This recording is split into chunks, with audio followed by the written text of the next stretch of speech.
Hi guys! So a lot of people ask what's the difference between Kahoot and Quizizz and which they like better. Um, I like them both.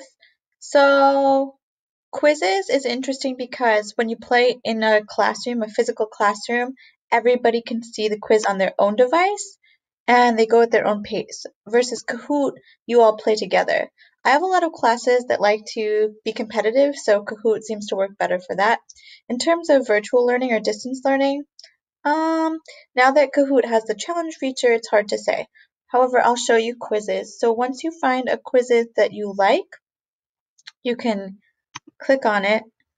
And what's cool is you can assign it for homework. So you can play live in a class, or you can assign it for homework. So if you click on assign for homework, you'll see you get to create the date and time they have to have it completed by.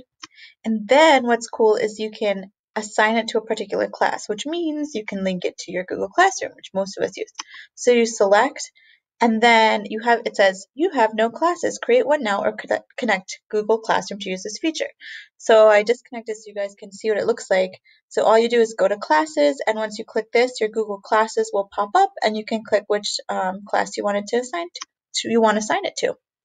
And then just like on Kahoot, it gives you different settings you can play around with for each quiz, and it gives you some data back at the end, which just like Kahoot, you can also download it as an Excel file about how students did on each quiz. Okay, thanks for watching.